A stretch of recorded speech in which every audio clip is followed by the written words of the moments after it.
Thailand is targeting Indian and Russian tourists. Phuket is demanding a reform to the COE, and the Tourism Authority of Thailand has its own cryptocurrency.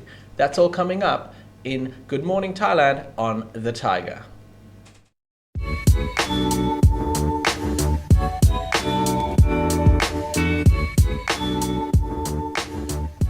Hello and welcome to Good Morning Thailand. I'm Jay, and joining me today is Tim Newton.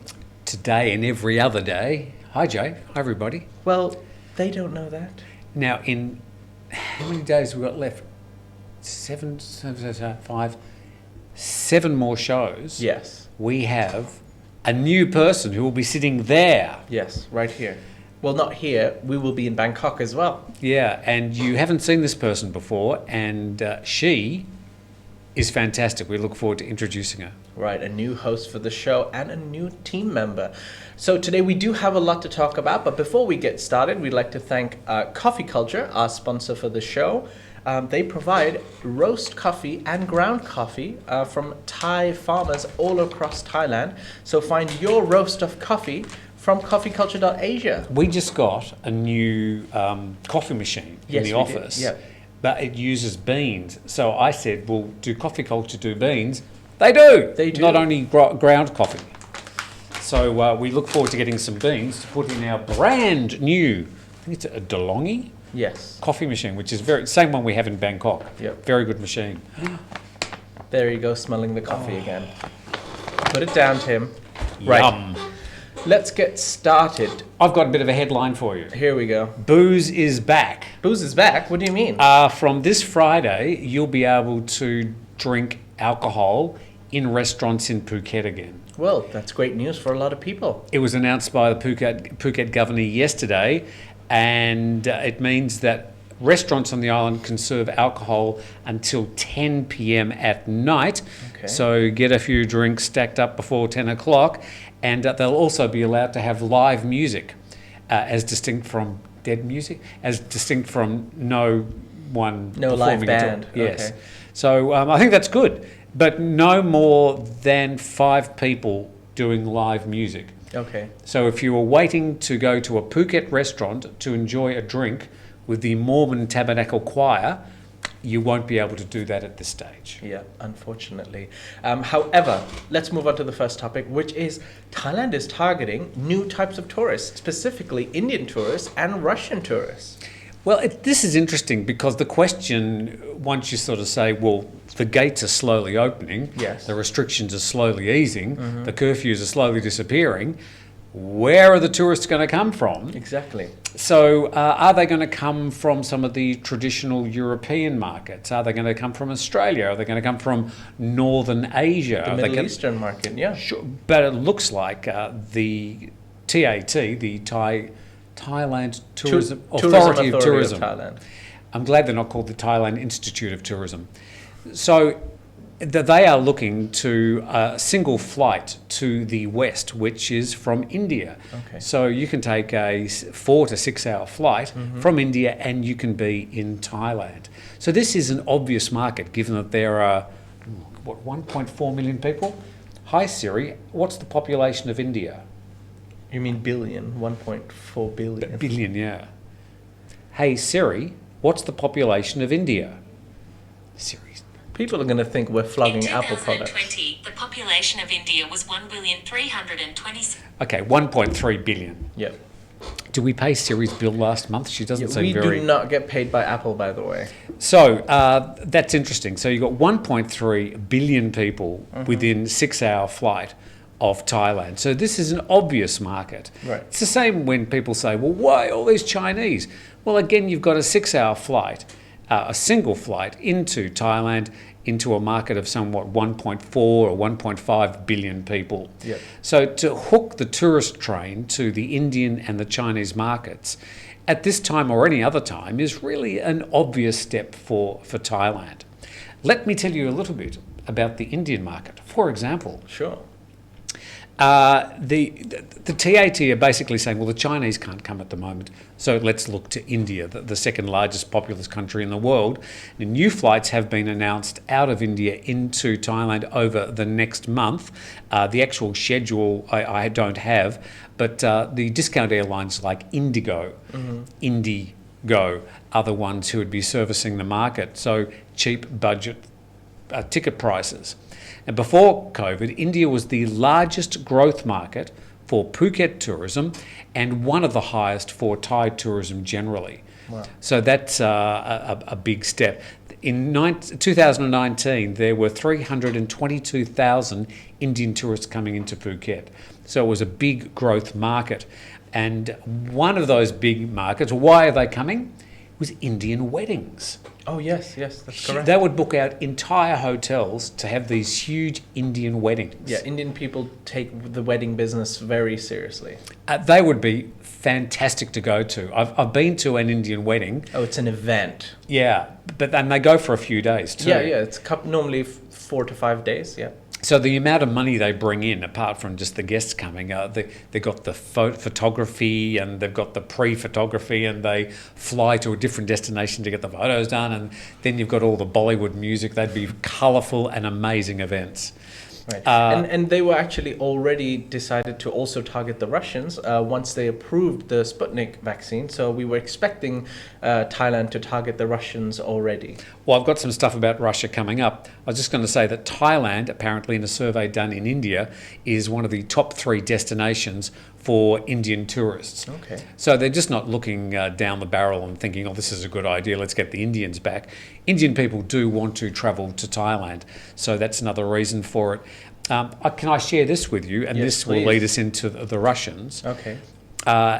This is a resort, a big hotel. I can't name the resort, but their bookings for September, the largest nationality was Thai tourists, then British, then Americans. Thai was like a long way up in front, then French, Swedish, Swiss and Italian. So it looks like up to date people coming into the sandbox were a lot of European people. The British numbers may start dropping because there's still a red light, which means if British tourists come here, they have to do quarantine going back to Britain. Russia, another large market that was a big part of Thai tourism before COVID. In 2019, over 700,000 visitors arrived into Thailand from Russia. So after the Chinese, I think that's the largest contingent. Yeah. Thailand is very popular with the Russians. Do you know what the temperature? I checked the temperature in Moscow today. This is a good reason why Russian people would like to be coming to Thailand. Is it less than 5 degrees, I'm guessing? 2 degrees. 2 degrees, there we go. But then again, we're sort of gone through the worst of the winter in the Northern Hemisphere. So the snowbirds, the people coming from Russia and Europe and other northern climates, their winter is finishing. So maybe this whole winter season is over, and now we're looking towards the high season. Now, part of the issue with the Russians coming back is that they are not allowing charter flights out of Russia. Okay. So at the moment, the only way you can travel from Russia into Thailand is with their national airline Aeroflot, or via Emirates or Etihad, or via another destination through a legacy airline. So that is going to be a problem until the Russians ease the paperwork on the charter flights. We're not going to get that large mass tourism or any numbers out of Russia. But you're right, the Sputnik vaccine, which they use in Russia, has now been approved in Thailand, so they can come. Okay. What else can I tell you about Russia? That's about it. Right, so that's all about the Indian and Russian tourists. Let's take a quick break and we'll come back and talk about the COE.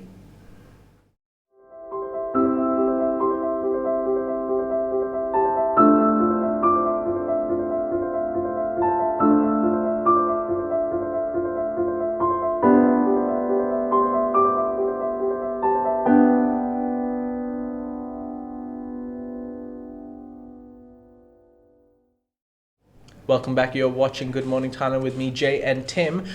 Now, we're talking about Thailand and tourism in Thailand, and one of the things that has been a major complaint from most visitors or people who want to visit Thailand is the COE. Now, Which is? which is the Certificate of Entry. Now, Phuket and the governor of Phuket has asked for reforms to the COE because Phuket is planning to, obviously as a major tourist destination in Thailand, wanting to attract a lot more people to Phuket. But one of the major stumbling blocks has been the COE. Well, the demands have come especially out of the Phuket Tourist Association. Okay. We've had him on the show before, but Bumkiti Ruttenam, he has been a hero for the sandbox. He was the one that really got things going before July. Let's get Phuket people vaccinated. How can we do this? How can we work with the public health department? How can we make this happen? So he's been the hero. So anybody who has had an advantage from the sandbox should be thanking Kun Bumkiti. Now, he's certainly been on the front foot again, saying that the COE has been a major stumbling block. For some people, in some countries, it's very, very complex. He says it's the most difficult screening device that currently we have for the sandbox, and it needs to be made friendlier. That's an interesting term. Right. But some of the things he said specifically was about the practice of putting into ASQ tourists who flew on the same flight of infected travellers. In other words, if a plane load of people, after day 3, for example, one of the people on the flight tests positive, they put the entire plane load into ASQ at their cost. And this has happened to actually not thousands, but it's happened to nearly 100 people. Yes. And been, well, we had, what was her name? Stephanie. Free Stephanie. Hashtag free Stephanie. We're not sure where Stephanie is anymore, but we followed her travails through being put into ASQ after coming to the sandbox to sit on the beaches, and she had to pay for that herself. Yes. So that has been another stumbling block, which Bumkiti wants removed.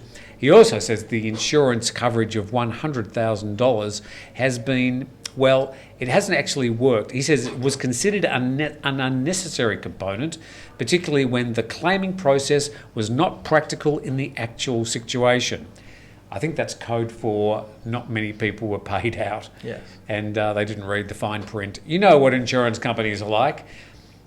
Just as a general backdrop to this, trying to reduce the complexity of the COE, for the first 3 months of the sandbox, the TAT were predicting 100,000 people plus. There was, in fact, 37,000 travellers. Okay. But most of those were... People returning to Thailand. The largest proportion of those people were, nationality-wise, were Thai. Thai people just coming back home, basically. Yeah, and using the sandbox as a re-entry into the kingdom. About half that 37,000 would have been considered actual tourists. Yeah. So, you know, if Jay was coming back and he had a business here, the sandbox, I can walk around the island and check out my condo. So that was the sort of people who were taking advantage of the sandbox. Whoever they are, wherever they're coming from, whatever the reason they're coming, they were spending money on the island. And of course, other sandboxes around the country will get that same advantage. So I don't know, just those two stories to me, they shout that things are now happening. The boom gates are lifting, and now in the next month or so, we're going to see a huge reduction in the restrictions and the complexities. It seems the narrative from the government is, let's get things open again. Yeah. Well, let's talk about the COE first. What actually needs to change? Like, what amendments do they need to make? Nice question without notice. Thanks, Jay. Obviously, Bumkiti has set out some of those two things, the $100,000 insurance, COVID insurance, and the other one that he mentioned was that the problem of people put into ASQ if another person on the flight. So they weren't necessarily in the COE, but other things in the COE that are required is that you have to pay for 4 PCR tests up front. And also they're quite expensive. Yeah, they're like 1,000 to 2,000 each, and you have to pay for all those up front. Okay. You also have to pay for all your accommodation up front and declare all your bookings up front. Yes. So these are things that I think a lot of people found just too restrictive. They weren't coming. So as things ease up, and it's going to be up to us, I suppose, to try and get this information out as best we can over the next month. But I think you're going to see huge changes to the openness of Thailand as a tourism destination. And all your many complaints, most of them completely valid, may not be worthy anymore, because a lot of these things I think will be removed. Yeah. All right. We're going to take a quick break, and we'll be back. And once we're back, we're going to actually be talking about TAT considering to have their own cryptocurrency, calling it the TAT coin. We'll be back right after this. Hello and welcome back. You're watching Good Morning Thailand. Now, one of our main topics for today is the TAT coin and how Tourism Authority of Thailand is thinking of joining the cryptocurrency game. But before we get into that, I can't wait for that. We have two smaller topics to quickly go over. The first being there's going to be new excise tax on cigarettes. Now, we actually spoke about this a couple of weeks ago, that the government was thinking of doing this. This will actually now start to take effect on Friday. Sources have come out and said that there will be a talk tomorrow, Thursday evening by 4 p.m. It will be confirmed and take into effect starting Friday, which then it will go into the Royal Gazette. Now, currently, at present, if you have a cigarette pack that costs less than 60%, there's a 20% tax on that. Less than 60% of what? 60 baht, sorry. 60 baht. If a cigarette pack, anything less than 60 baht, there will be a 20% tax on that. That seems very cheap. Yes, compared to other countries, yes. Above 60 baht has a 40% tax on it. Now, these will be changed and regulated slightly. The 20% will be increased to 25%, and including the 40% tax rate will pretty much be the same. Now, which cigarettes do you smoke? I don't. Oh, okay. Right. Just checking. So this will affect smokers, I'm guessing. So the cost will basically be changed, right? To give you an idea, okay, are you ready for this? One cigarette approximately costs 1.20 baht. This will now be changed to 1.25. Oh no. Oh no. I'm giving up. That's it. That's too much. Well, the overall retail price per pack will increase from 6 to 8 baht. In other words, the all this excise talk is a lot of talk about nothing. Well, if you think about it, look, 8 baht per pack. If you buy a carton of 12, you're paying maybe 100 baht extra. Would that really bother someone who is willing to buy a carton in the first place? Regular smokers, I don't think it'll have such a big impact on them. However, it might, with the locals, but still, I don't think it'll have a huge impact on this. And I have a quote here from the Tobacco Authority of Thailand saying that the Tobacco Authority of Thailand is concerned about the illegal cigarette trade, which it expects to increase substantially because of the tax rate hike. Now, the fact that they've used the word hike, I'm not quite sure if this word is relevant to what they're doing right now. A very small hike indeed. A very, very tiny hike. What do you think about this, Tim? Well, I think that this has all been a lot of fuss about nothing. Obviously, nobody likes excise going up and duties and levies going up, but this seems, when push comes to shove, it's a very small increase indeed, and will probably do nothing. If the Thai government's hoping to have people giving up smoking based on this increase in tax, I think it's not really going to make any effect at all. Okay, let's quickly also talk about the Marriage Act. Now, this is relevant currently because there is a case going on that we're awaiting a ruling on it regarding same-sex marriage. Now, you'd think Thailand, being such an open country, there's a lot of acceptance here of gay people, of transgender people, the LGBTQI community. You'd think that same-sex marriage would be legal in Thailand. However, it is still a Buddhist country, and therefore same-sex marriage is not legal in Thailand. Well, this is the funny thing about Thailand, and the longer you live here, the more you realise that despite the outward appearance of openness and the bar girls and the whole scene, that it's actually a deeply conservative society. Yes. And when this whole issue of same-sex marriage came up maybe 3 or 4 years ago, brought up, by the way, by a military government, I was a little bit taken aback. I thought it would be one of the last things they'd be looking at because they are a very conservative government. But just to put it into perspective, what's happened at the, and this is the first line out of an article from the Bangkok Post, says the Constitutional Court has postponed its ruling in a landmark LGBT marriage equality case from yesterday until the middle of December. So two things are happening here. One, you've got this case where people are suing the government over the current Marriage Act, saying that it's inequality, it's discriminatory. So that's one aspect. Then the other aspect is the introduction of a bill that would allow same-sex marriage. So these two things are sort of happening at once. Mm-hmm. Bottom line is that Thailand is moving towards, probably in the next year, having a bill introduced to Parliament that would allow same-sex marriage. But they're saying that they can't really introduce that bill until the Marriage Act is clarified to allow that to happen. Mm-hmm. So that's a bit of a background on what's happening there. Let's move on to our last topic for today, and most importantly, what everyone has been waiting for, TAT coin. Tatcoin! Tatcoin! Tourism Authority of Thailand has plans to join into the cryptocurrency game. Let me just get your initial thoughts about this. Are you excited to buy some TAT coin? No.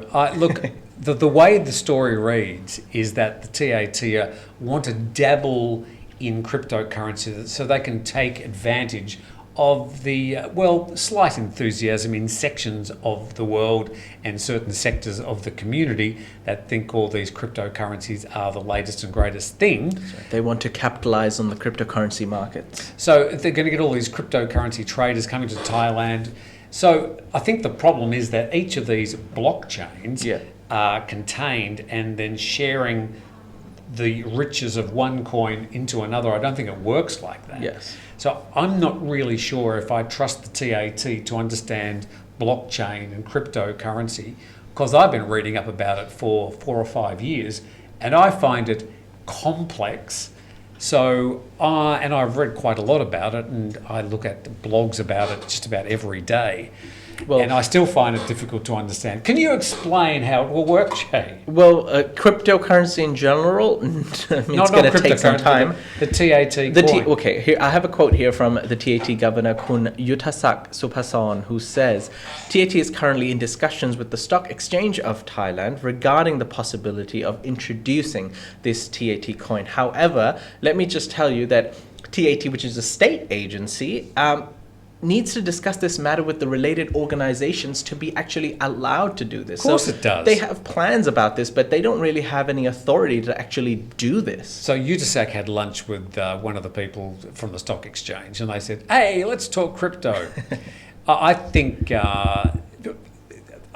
in their mind, are they talking about some vouchers that they're going to give to travellers? Yeah. Or are they using the sort of word cryptocurrency to sort of brand it somehow magically so it sounds like a cryptocurrency? Well, I'm not sure if it actually is. Yeah, well, one of the ideas is the TAT can start developing crypto tourism or cryptocurrencies atmosphere by offering a Bitcoin debit card at airports with crypto nomads.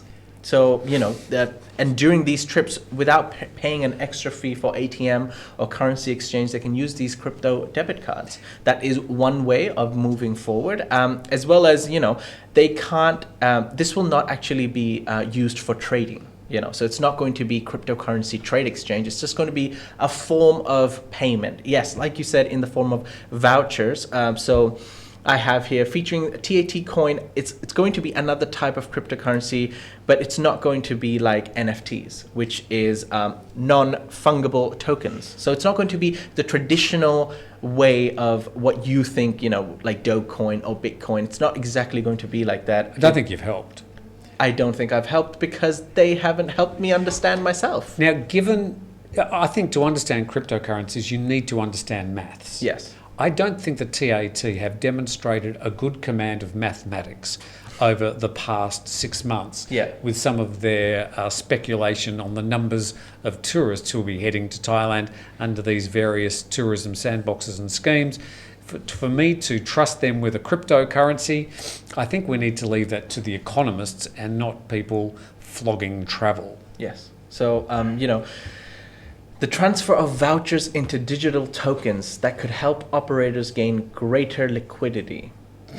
The more you read, the more I don't see how it's going to work. Look, I personally don't understand cryptocurrency personally, but definitely what they're trying to say is also something I definitely don't understand. So like you said, it is a complex topic in general. Now that the TAT is getting involved, it's become a lot more complex because this is Thailand. But look, if they do want to dabble into cryptocurrency and want to build a cryptocurrency tourism, they're trying everything that they can to get the economy up, to increase tourism. So if they do really want to make this work and make TAT coin a thing, I say why not?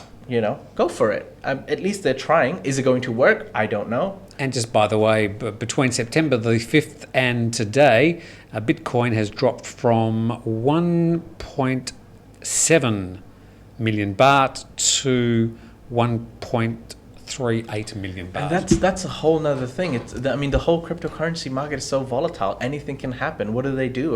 Is it going to go boom up first, and then what do we do once it goes crashing down? That's all we need. Some more volatility in the TAT. I hope that they give us more information and plans on how they plan to implement it. And if you can't exchange it, trade it, how exactly it's going to be used in Thailand properly and get the right permits and approval to make this happen. I think it's a good idea.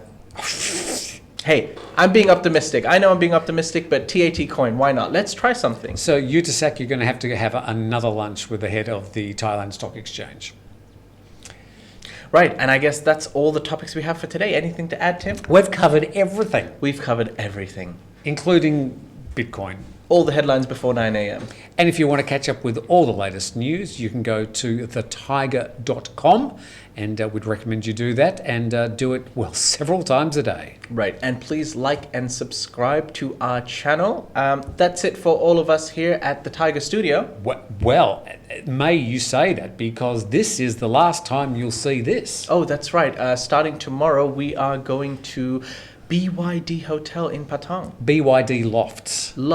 In Patong. I see. Which is a pretty swish place, and they amaze me because they've got about 50% occupancy at the moment. Wow. So we look forward to maybe speaking to a couple of sandboxes. Right, it's time for the OB. We're going to be there for a week, and after that, we're actually going to be moving to the Bangkok office. So you're correct, it's an emotional moment. This will be the last time you will see these amazing Venetian blinds or venison blinds. All the way from Venice. Yeah. So, what a shame. Maybe we'll take them with us. Maybe. We'd definitely take the plants or the tiger picture. The tiger's going with us. Yeah, for sure. Right, thank you for joining us for today's episode. I'd like to thank Tim. Thank you. Thank you, Jason, behind the buttons, and Golf behind the scene, doing the social media. We'll see you tomorrow.